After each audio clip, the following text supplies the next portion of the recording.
O capítulo 1132 de One Piece, A Aventura em Elbaf, é uma verdadeira celebração da construção de mundos que caracteriza a obra de Eiichiro Oda.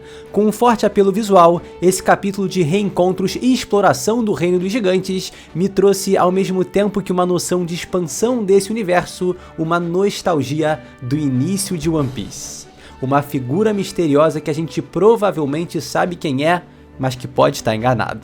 Uma promessa oculta que a gente provavelmente sabe qual foi, mas pode não ser. Nos detalhes, há muita coisa interessante que a gente vai ver no decorrer desse vídeo. Fala galera, Chapéus de Palha aqui, eu sou o Lipe e hoje vou trazer pra vocês o review do capítulo 1132 de One Piece. E sim, você já percebeu, eu tô meio fanho hoje, cara, simplesmente joguei futebol em menos 3 graus, peguei chuva, peguei neve e sou do Rio de Janeiro, alô Bento Ribeiro. E tô fanho, tá? Então espero aí a compreensão de vocês, agradeço desde já e também agradeço por aquele like maravilhoso que ajuda pra caramba a se inscrever no canal se não é inscrito e simbora pra esse capítulo de One Piece. 2 semanas sem, dá aquela angústia, naquele negócio que vem vinheta, chega comigo, vamos nessa, que hoje tem One Piece.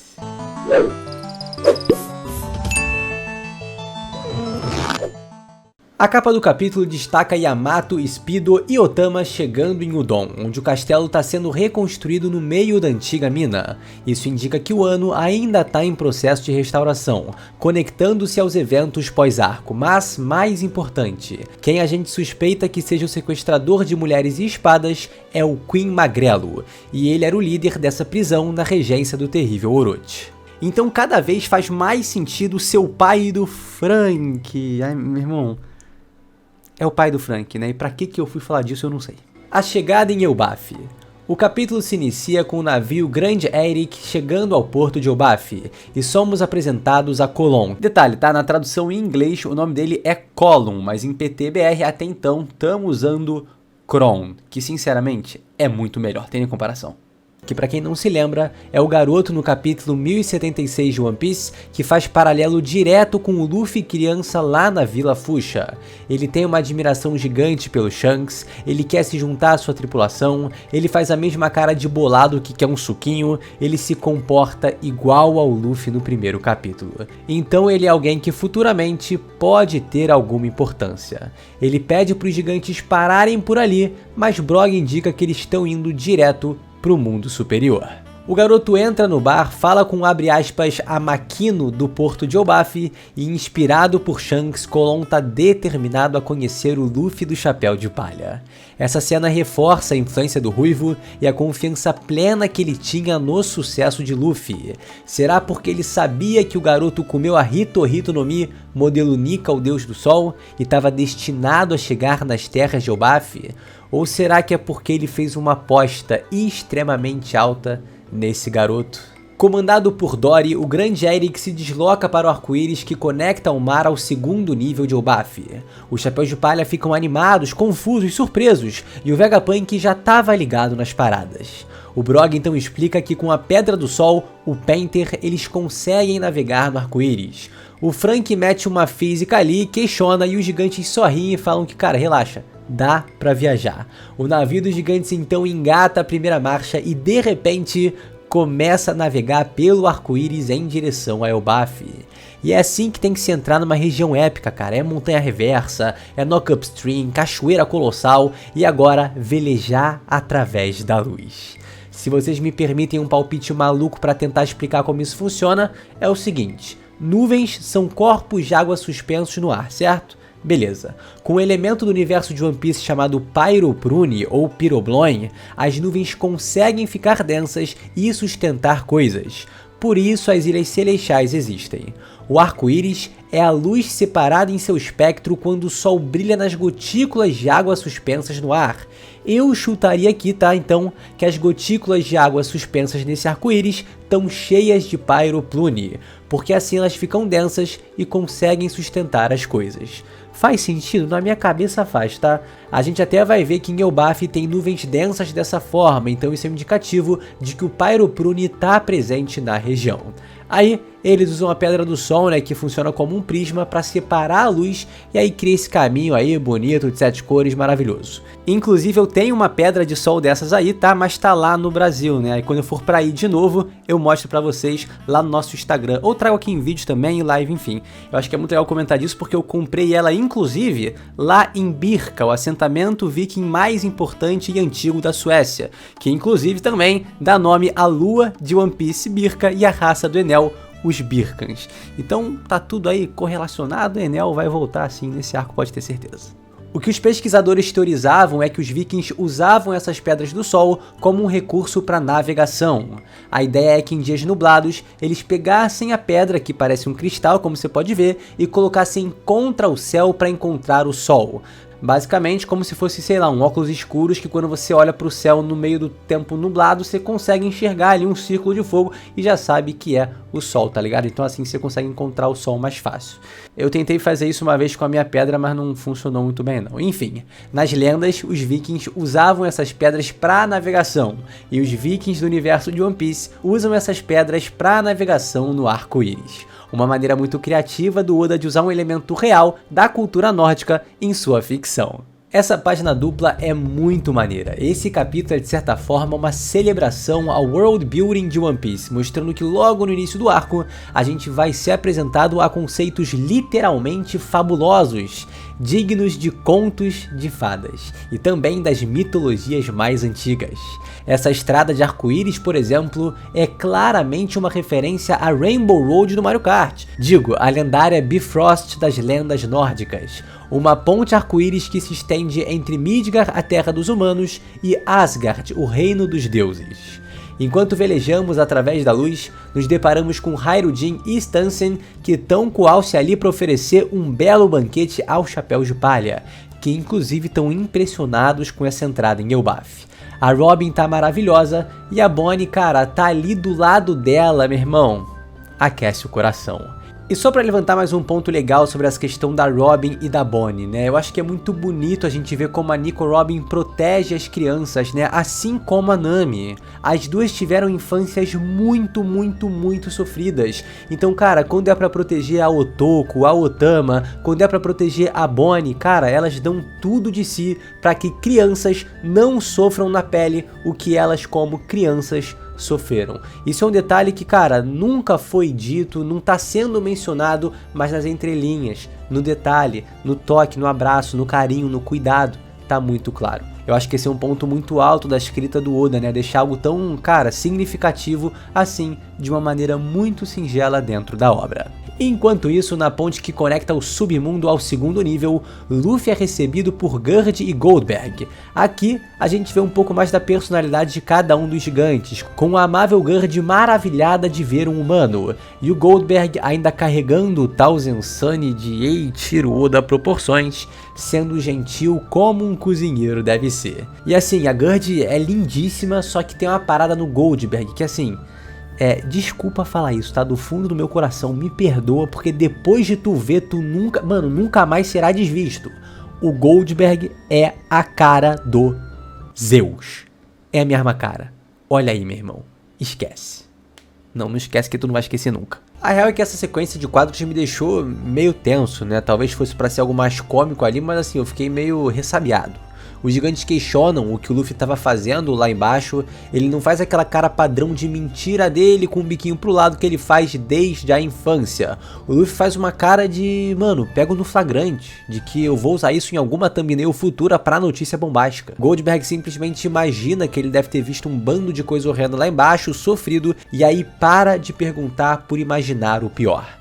Só que o pior que o Goldberg tá imaginando tá longe de ser o verdadeiro pior cenário possível. Através de um único painel, nos é dado a entender que o Luffy e o Loki fecharam uma parceria, fizeram uma promessa e o Luffy vai seguir com ela. Provavelmente os termos são os seguintes: se o Luffy trouxer a chave para libertar o Loki, o príncipe dos gigantes vai contar para ele coisas sobre o Shanks.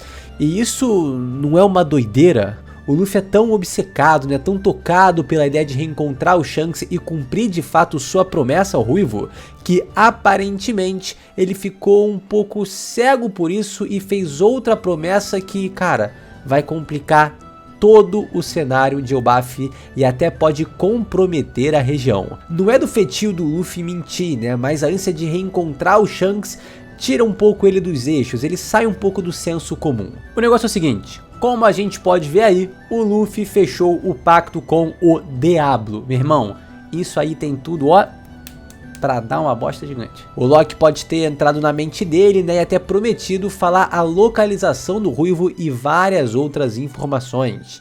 Imagina só como a realidade do Luffy... Como a realidade do Luffy vai ser fragmentada quando ele descobrir que Shanks é vilão. O que você tá aparecendo no meu vídeo? Que coisa de maluco, cara, se meteu aqui do nada, mas a consideração foi boa. Após cruzar a ponte, o grupo dos primeiros Mugiwara está numa floresta e o intancável do Road segue perseguindo eles até ser atingido na cabeça por uma árvore gigante. Parabéns aí ao Zoro que cortou e ao Sanji que pisou, os dois fizeram um excelente trabalho. Gerd, Goldberg e Luffy alcançam os outros e aparentemente em One Piece, se você usa a franja cobrindo nos olhos, você tem que ser tarado, como prova o Sanji ao ver a Gerd, e o mesmo vale pro Road. Em resposta à pergunta idiota dele, ela e o Goldberg dão-lhe um porradão num ataque que remete ao Hakoku Sovereignty de Dory e Brog. Os níveis de Elbaf. Luffy está reunido de novo com seus companheiros e após um breve diálogo partimos com empolgação em direção às vilas de Elbaf, exatamente como os outros Mugiwaras que estão no Grande Eric. Antes de a gente chegar nesse reencontro, o Brog explica algo muito interessante sobre a estrutura de Warland. Elbaf possui 3 níveis diferentes. O nível 1 se chama Submundo e refere-se às regiões mais baixas de Elbaf. É um deserto quase congelado e inóspito governado por feras selvagens e poderosas. De acordo com Loki, essa área é tão hostil que os criminosos são frequentemente punidos apenas sendo enviados para lá. É quase como se fosse uma prisão e um campo de execução, cheio de ossos enterrados há muito tempo pela neve constante. O nível 2 se chama o Mundo Solar, ou o Mundo do Sol. Esse é o nível onde parece ter mais gente, né, mais vilas, uma região muito mais populosa que as outras. Tem um castelo ali, então é provável que pessoas importantes também vivam por essa região, mas parece ser o local onde a grande maioria dos cidadãos comuns vive.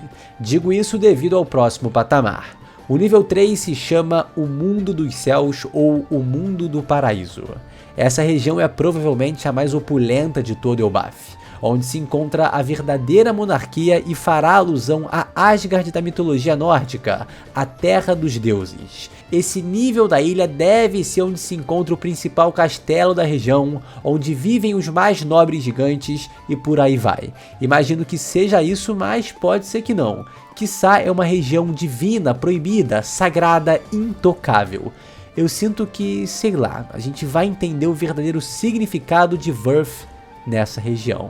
Enfim, agora tem coisa mais interessante para falar. O mundo do paraíso, dos céus, não tem uma carinha de volta a Enel? Será que é aí que ele vai voltar de fato? E já que a gente mencionou um icônico vilão de arco, se liga nisso aqui sobre os 3 reinos, cara. Um dos ataques do Kaido parece ser um foreshadow pro que vamos ver em Elbaf. 3 reinos Ragnarok. A gente tá vendo os 3 reinos e a gente sabe que o Ragnarok ainda vai acontecer.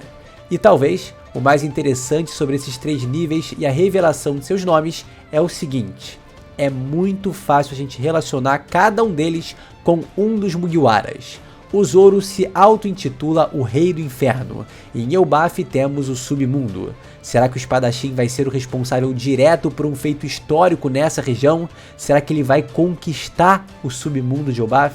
Luffy é o deus do sol e o nível 2 se chama Mundo Solar. Sabendo da relevância de Nika na região e desse nome dado ao local, é muito provável que Monkey D. Luffy seja consagrado na Terra dos Gigantes. Então essa camada aí do centro aí, do meio, com certeza vai sofrer grande influência do Chapéu de Palha.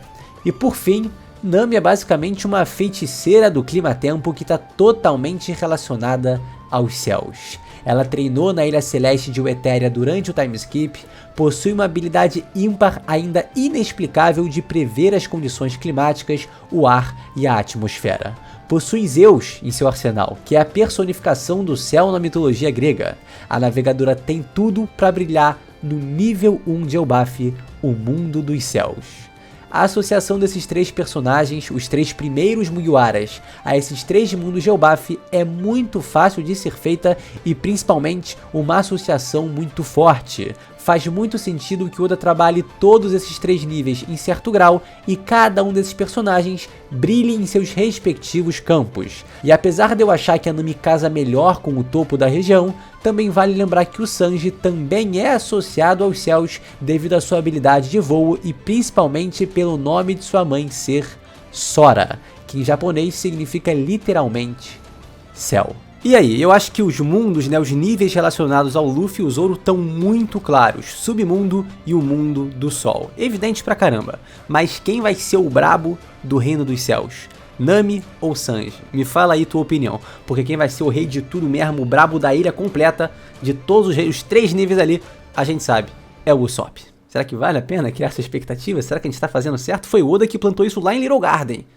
A gente tem que colher agora, né? Mundo solar. Então chegamos todos juntos ao 2º nível de Elbaf, nós, os Chapéus de Palha e todos os companheiros. Aqui temos mais um painel fantástico que ressalta a grandeza de Elbaf e a criação maravilhosa da ilha. A gente esperava muito de sua estética e construção, mas Oda tá respondendo à altura, mesmo ela sendo gigante.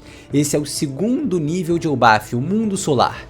É uma visão impressionante, com casas incorporadas nos galhos da gigantesca árvore Adão, e no que eu acredito serem também rochas ali no chão, né? Tem uma pequena ilhota formada de nuvens que é pra onde o Luffy e companhia chegaram. É como se realmente fosse uma revelação de um local épico, digno do orgulho dos gigantes. Tem um castelo real semelhante ao da réplica que vimos no quarto do Road, casas enormes que parecem pequenas, cachoeiras jorrando pro mar. Cara, é isso, né? O importante agora é que depois de tanto tempo, tantos anos, finalmente todos os Chapéus de Palha estão reunidos na Terra dos Gigantes. Sejam bem-vindos a Elbaf. A expressão do Luffy e do Usopp traduzem os anos de espera. Eu lembro que no início de Egghead muita gente começou a duvidar que a gente realmente fosse para Elbaf, mas agora a gente está aqui, né? E como não poderia estar, a alegria do Usopp, a expressão do Luffy, essa breve memória do capítulo 129 de One Piece, onde o Usopp promete que irá para Elbaf como prova de se tornar um bravo guerreiro no mar. O Luffy transbordando de empolgação com a ideia de visitar essa ilha. Tudo isso há mais de 100, 200, 500, 600, 800, mais de 1000 capítulos atrás. Esse curto flashback só reforça o peso emocional da chegada ao destino. Para o Usopp em particular, é um momento que conecta muito forte a sua jornada pessoal ao enredo principal. Seu sonho está muito perto de ser o primeiro de todos os Mugiwaras a ser realizado. Chegar ali significa muito para ele. E é por isso que o Usopp chora. Uma promessa feita por Eiichiro Oda há mais de 24 anos e meio se realiza agora. A reação dos outros Chapéus de Palha também contribui para a gente entender a importância e a alegria desse momento. Menos a do Sanji. O Sanji, bom, esse é o motivo que ele estava empolgado para ver o Baf. Enfim, a vila que eles se aproximam agora é a vila de Dory e Brog. Tô curioso também para saber qual vai ser o papel deles nessa região, porque assim, supostamente, eles só estavam retornando para Elbaf com o intuito de pegar novas armas e voltar a batalhar lá em Little Garden. Mas acho que a resenha tá boa demais aí com a galera, né? Aí é melhor ficar aí do que voltar para ficar se esporrando na porrada até a morte. Temos aí as mais diversas reações de alegria, espanto, felicidade, Bonnie no bando, o capitão junto de Chopper e o Usopp, o trio emocionado, fica perplexo com a outra parte da tripulação chegando, navegando num arco-íris. É uma festança só e... gigantesco. Só isso já é impressionante por si só.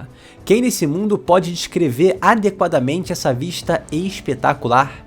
Essa é a Ilha de Elbaf, o Reino de Warland, mais comumente conhecido como Elbaf, o Reino dos Gigantes. Tudo desde a grama, as árvores, as vinhas, as flores, os insetos, os peixes, os pássaros, os animais, tudo é enorme e simplesmente de tirar o fôlego. Aventureiros, não lamentem pelo tempo perdido. No entanto, se fosse para eu registrar algo sobre Elbaf, uma terra misteriosa onde tudo é calmo, quero que guardem isso nos cantos de suas mentes. Não permaneçam por muito tempo nessa terra. Explorador Lewis Arnaud, um dos autores de Bregman, livro revelado para nós no capítulo 115 de One Piece lá em Little Garden e que depois volta a ser mostrado no capítulo 397, sendo protegido durante o incidente de Ohara. Quais serão os segredos? O que será que nos aguarda dentro dessas páginas? E só para deixar claro em relação ao Bregman, ele é um livro que contém famosas histórias da Grand Line. A gente não conhece nenhum dos autores além do Lewis Arnaud, mas é mencionado que esse livro é uma coletânea de relatos de exploradores de um passado distante. O legal é que, devido à natureza supostamente fantasiosa das histórias presentes ali, muitas pessoas acham que tudo é balela, tudo é mentira. Então o livro é rotulado como um romance de ficção, e muitos de seus escritores são considerados mentirosos. Isso me faz acreditar que Bregman pode ter alguma relação com Mont Blanc Noland, o mentiroso, seja inspirando ele a fazer suas viagens, ou o próprio personagem sendo uma inspiração para os autores e exploradores desse livro a fazerem suas próprias jornadas e também descobertas. Acho que como o Elbaf tem muitos elementos que se assemelham a Skypiea, essa relação seria mais uma forma do Oda conectar os dois arcos. Fora que todos ali são mentirosos, né? Então como é que será que o Usopp, que também adora contar histórias, ficções, fantasias que se tornam realidade, vai se relacionar com isso tudo, sabe? São elementos aí que podem muito bem ser trabalhados em conjunto. E agora a gente vai para a parte final do capítulo em que a gente vai especular e teorizar pra caramba, né? Primeiro falar sobre coisa muito importante do Lewis Arnaud, né? Do Lewis Arnaud, enfim. E obviamente também sobre quem é essa figura misteriosa que aparece ali junto a um urso no final do capítulo. Lewis Arnaud. Há 7 meses, eu e o Derek trouxemos um vídeo onde eu levanto um questionamento sobre esse personagem, que tem uma thumbnail maravilhosa, inclusive, que sim, tá? Tem o Túlio e o Miguel do Caminho para Eldorado como o Lewis Arnaud e o Willy Galum. Eu vou resumir o que eu falei naquele vídeo porque eu acho que é realmente interessante, tá? E é bom todo mundo tá ligado. A grande questão é onde o Lewis Arnaud se encaixa na linha do tempo de One Piece. Isso é algo ainda muito incerto, muito incerto. Então vou levantar duas possibilidades. Primeira, Lewis Arnaud pode ser um explorador que vive hoje no universo de One Piece, ou pelo menos viveu aí dentro dos últimos 100 anos. E por quê? No capítulo 115 a gente tem a primeira menção ao seu nome, mostrando o seu livro e nos é informado que ele foi o responsável por nomear Little Garden a Terra dos Gigantes, ou seja, Little Garden, a Terra dos Gigantes, é um nome que esse cara deu para essa ilha. Então faz sentido ele ter vivido dentro dos últimos 100 anos, onde Dory e Brog estavam lá, certo? Mais ou menos, tá? E é aqui que entra a segunda opção que eu acho mais interessante. Lewis Arnaud é um explorador de muitos séculos atrás, até mais ou menos uns 8. E por que eu digo isso? Primeiro de tudo porque ele literalmente nomeou Little Garden, que é uma das primeiras ilhas da primeira metade da Grand Line. É muito improvável que ela tenha sido só descoberta dentro dos últimos 100 anos. E assim, Dory e Brog chegaram lá e só começaram a chamar ela de Little Garden depois que o cara foi lá e nomeou ela, quando eles já faziam parte dessa ilha, não colocaram nenhum nome antes não. Então assim, o ponto é o seguinte, já tivemos revelado que existem outras terras de gigantes ou com gigantes além de Elbaf, como a ilha no South Blue, onde nasceu Jaguar D só. Vale lembrar mais uma vez, tá, que Little Garden é mencionada como uma ilha pré-histórica e, de novo, fica no início da Grand Line. Então, como diabos ela teria sido nomeada só agora há menos de 100 anos?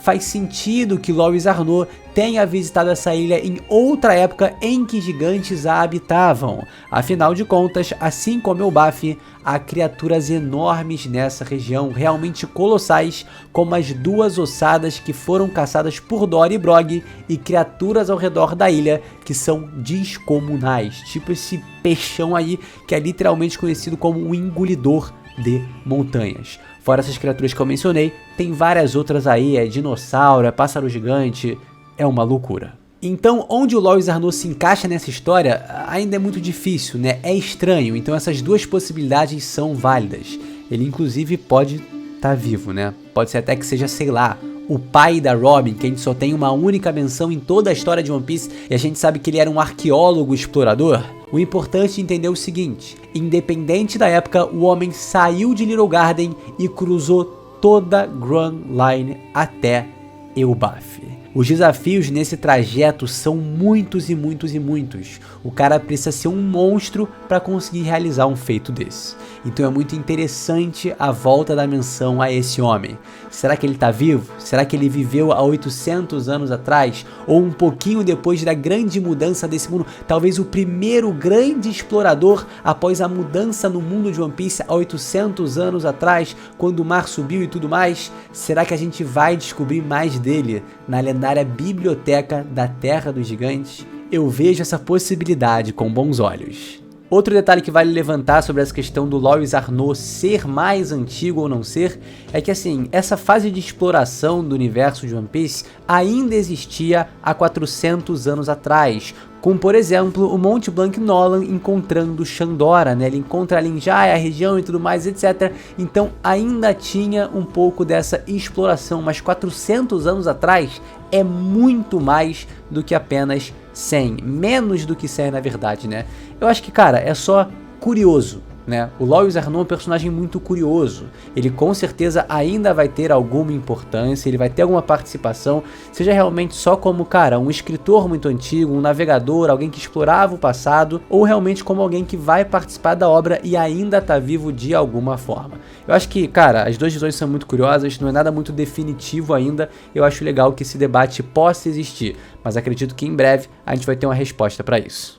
Outra coisa legal para notar é que aqui não é o narrador que tá falando, o narrador de One Piece, tá? Só para deixar claro. O balão de fala dele é como esse aqui, e o que a gente tem é uma espécie de papiro, que indica que essas são anotações, escritas feitas por alguém. Só digo isso para ninguém achar que o Lois Arnaud é de fato o narrador de One Piece.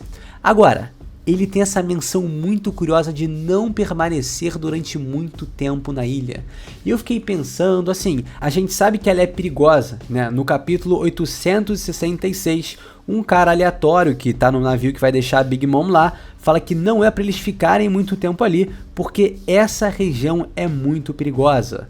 Então, assim, ela tem o perigo natural dela, criaturas gigantes, o submundo, uma loucura do caramba, o mar é cheio de criatura perigosa, então faz sentido não ficar muito tempo por Elbaf. Mas assim, se fosse por isso, cara, várias e várias outras regiões do planeta de One Piece também teriam essa questão de não pode permanecer ali. O que Oda tá fazendo nesse momento é colocando um alerta.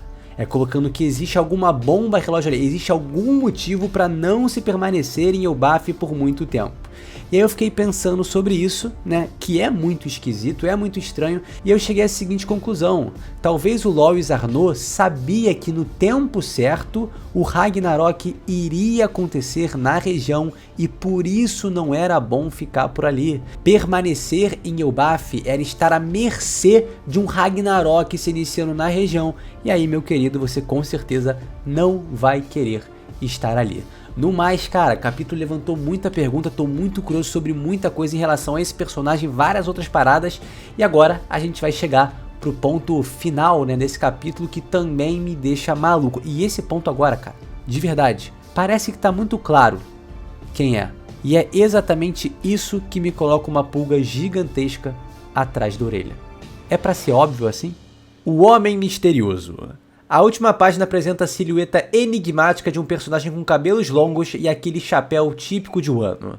Certamente a mesma pessoa da silhueta do capítulo 1124.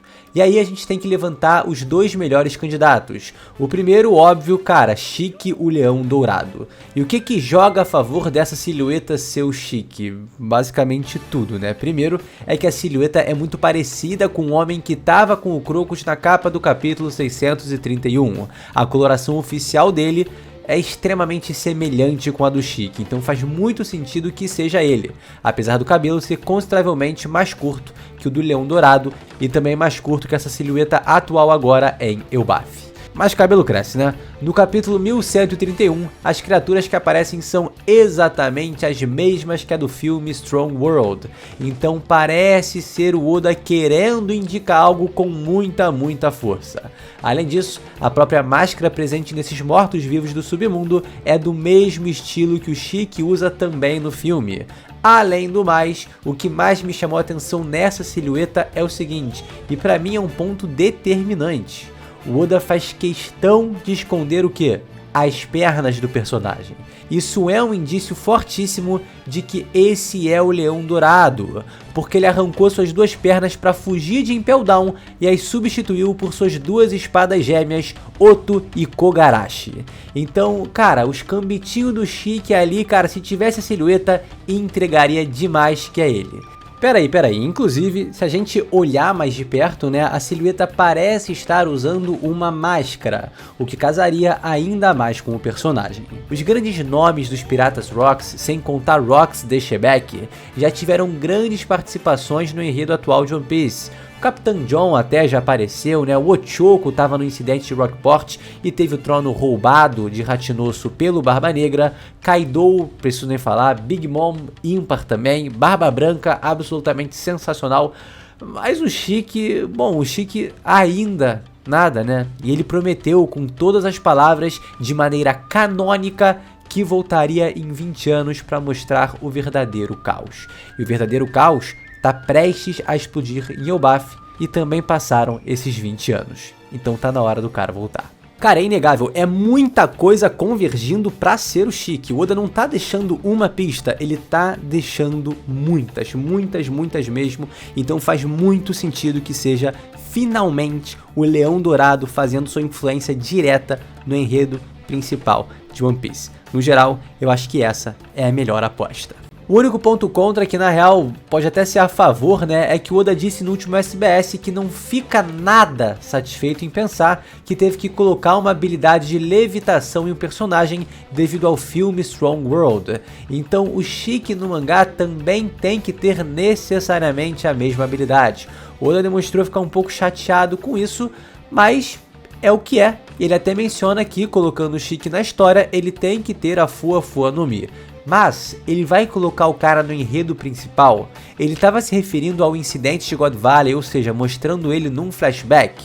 Ele respondeu essa pergunta propositalmente, já pensando que o Shiki apareceria no próximo volume, porque ele fala que o Shiki usado no filme é o mesmo personagem, mas aquela parte que o Luffy derrota esse pirata lendário é puro filler, né? Então o Shiki existe, o Oda parece ter algum planejamento para ele, e pode ser que esse momento tenha chegado agora. Talvez o único ponto contra real para não ser o Shiki seja o fato do chapéu não tá muito elevado, né? Não tá mais para cima, visto que ele tem um timão cravado na cabeça, era pro chapéu tá um pouquinho mais alto ali, né? Mas assim, silhuetas e silhuetas, né? Não é um argumento definitivo. Talvez o ponto do Oda parecer não tão satisfeito com a Fua Fua no Mi possa tirar o Shiki de jogada, mas é aquilo, a gente sabe que existe uma parte canônica do personagem, mas ele vai tirar o que foi feito do filme para encaixar na narrativa dele de todas as formas. Eu acho que, cara, isso é totalmente válido, porque filme é filler, mas o personagem também já é muito marcado pela sua participação em Strong World. Dito isso, eu quero levantar duas possibilidades, uma conhecida por todos e a outra que é um pouco fora da curva. Scopper Gaban, né? É aquilo, alguma hora vai, alguma hora tem que ir. Desde sempre o papo com ele é o seguinte: Crocus no início da Grand Line, Rayleigh no meio da Grand Line e Gaban no final da Grand Line. Os piratas do Roger estrategicamente posicionados para auxiliar de alguma forma aquele que se tornará o rei dos piratas e chegará no momento exato em Laugh Tale para encontrar One Piece e mudar o mundo. Então, como a gente está no final da Grand Line agora, né, faz sentido esse homem, esse bendito personagem aparecer. Só que assim, ele pode ser o homem da cicatriz de queimadura, pode ser essa silhueta que a gente vê em Elbaf, pode ser até mesmo que o cara da cicatriz de queimadura seja essa silhueta que a gente está vendo em Elbaf, pode ser tudo misturar ali de alguma forma muito louca. Então, o Scopper Gaban, quando se trata de silhueta, meu irmão, também entra sempre como um candidato, pela pura e simples vontade de ir contra nesse momento, sabendo que o Shiki tem 99, 95, 91 milhão de % de chance de ser ele, né? O meu palpite pra quem é esse homem, é Skopje-Gaban. É Skopje-Gaban. E eu não quero mais conversar sobre isso. É Skopje-Gaban, vai ser o Skopje-Gaban. Mas ali faz todo sentido ser... Eu sei. Você viu o que eu falei agora no vídeo, não viu? Sei que você viu. Pois é, se você chegou aqui, você passou pela parte anterior, provavelmente. 99,9% de chance. A mesma chance do Chique ser esse cara. Mas, eu vou falar Skopje-Gaban. Pra mim, ele tava desde sempre em Roadstar, né? Mas assim... É isso. Vai, Skopje-Gaban. Aparece pra gente, cara. Pode aparecer, não tem problema não. E coloca o dedinho aqui, ó, que tá fechando quem vai fechar comigo no Skopje-Gaban. Coloca o dedinho que vai... Ninguém? Ainda dá tempo de deixar nos comentários. E pra fechar a última possibilidade, ser o próprio Lewis Arnaud. O que ele estaria fazendo ali se o próprio alerta que não é uma boa ideia permanecer em Elbaf? Essa é uma pergunta que a gente tem que fazer ao nosso queridíssimo Eiichiro Oda.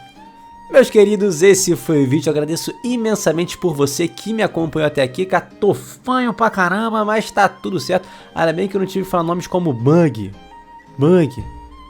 Porra, enfim, deu tudo certo, estamos aqui no final desse review, capítulo muito legal, muito bacana, cara, realmente muito lindo as dimensões de Elbaf, a proporção que esse arco já tá tomando, né, não só em grandiosidade da ilha e tudo mais, mas o enredo ali, o Luffy fazendo uma tramóia um pouco atípica dele, uma coisa meio esquisita que tá rolando, e vai trazer problemas incríveis pra essa narrativa que vai ser fantástica. Então eu te agradeço do fundo do meu coração por me acompanhar até aqui, agradeço demais por ter, compreendido a minha fanheza no momento, e é isso, tamo junto, deixa aquele like, se inscreve no canal, e a gente se vê sem Mano, ainda bem que o One Piece voltou, 2 semanas sem muita dureza, ainda bem que voltou, a gente se vê sem sombra de dúvidas num próximo vídeo. É isso, galera, tamo junto demais, um beijo gigante, Botafogo na final da Libertadores, meu irmão.